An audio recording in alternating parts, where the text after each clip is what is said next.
بسم اللہ الرحمن الرحیم الحمد للہ رب العالمین والصلاة والسلام على سید المرسلین وخاتم النبیین محمد وآلہ واصحابہ اجمعین اما بعد فقد قال النبی صلی اللہ علیہ وسلم لا يدخل الجنة لحم نبت من السحت وكل لحم نبت من السحت كانت النار أولى به أو كما قال النبي صلى الله عليه وسلم۔ معزز سامعین، ہم نے آپ کے سامنے حرام مال کے نقصانات اور حرام مال انسان میں کمانے کا جذبہ کیوں پیدا ہوتا ہے، کہ اللہ پر یقین میں کمی اور اپنی مقدر سے ناراضگی کے وجہ سے یہ تمام چیزیں انسان کر بیٹھتا ہے۔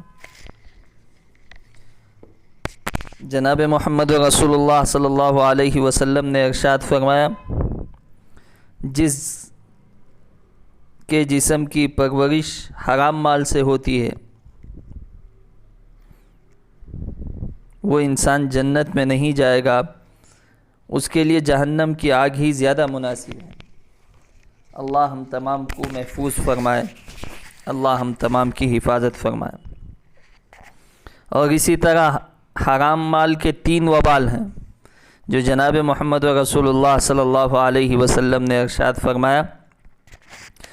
سب سے پہلے نمبر پر لا یکسب عبد مال حرام فیتصدق منہ، حرام کمائی کا پہلا وبال آپ علیہ السلام نے بیان فرمایا، اگر ایسا شخص اپنے مال میں سے صدقہ و خیرات کرے گا تو اس کا صدقہ قبولیت کے درجے کو نہیں پہنچے گا، بلکہ اللہ کے دربار سے ٹھکرا دیا جائے گا، رد کر دیا جائے گا۔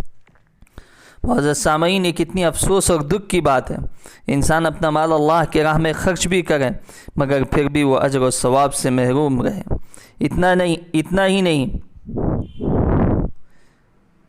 بلکہ اللہ کی پاس ثواب کی امید سے یہ خرچ کر رہا ہے، اللہ اس کو ٹھکرا رہا ہے۔ آج کل بہت سے لوگ حرام طریقے سے مال کماتے ہیں اور پھر گناہوں کو دھونے اور اپنے آپ کو پاک کرنے کے لیے خوب صدقہ خیرات کرتے ہیں، اور پھر یہ سمجھنے لگتے ہیں کہ اب ہم بالکل پاک و صاف ہو گئے، جو کچھ غلطی ہوئی تھی وہ مسجدوں، مدرسوں، غریبوں اور بیواؤں کا تعاون کرنے کی وجہ سے معاف ہو گئی۔ یہ بھول ہے، جب تک جو جس کا حق ہے اس کو ادا نہ کیا جائے، وہ مال اس حقدار تک نہ پہنچ جائے تو ہم نے اس حق میں حق تلفی کی ہے۔ اللہ ہم تمام کی حفاظت فرمائے۔ پھر دوسرے نمبر پر آپ علیہ السلام نے فرمایا وَلَا يُنْفِقُ مِنْهُ فَيُبَارِكَ لَهُ فِيهِ،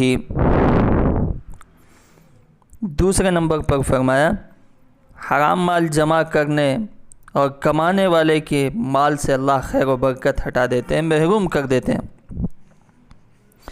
وہ اپنے مال میں سے خرچ کرتا ہے، کھاتا ہے، پیتا ہے، پہنتا ہے، اوڑھتا ہے، دیگر جو استعمال کی چیزیں ہیں وہ خریدتا ہے، اور برکت کا دروازہ بھی بند کر دیا جاتا ہے۔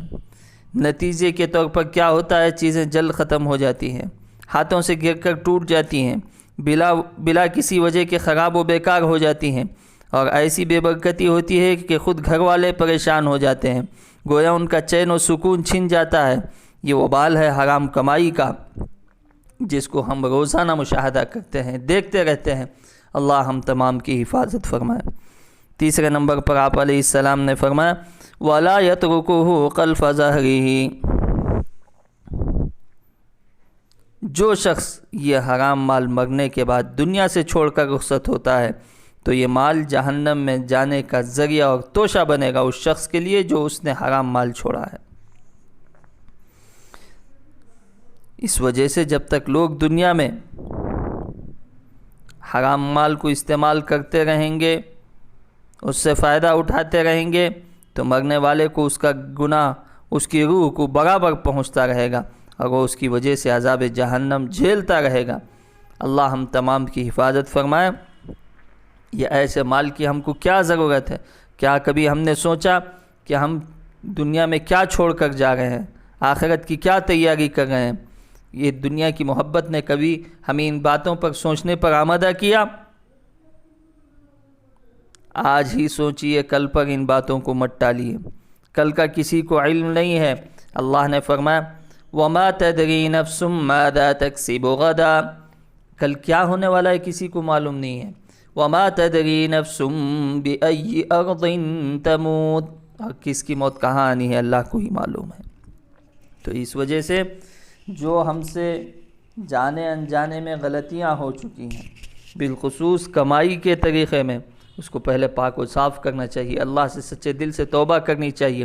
حقوق العباد ہیں تو بندوں سے معافی چاہنا چاہیے، ان کے حقوق ادا کر دینے چاہیے، ورنہ قیامت کی پکڑ بڑی سخت ہے۔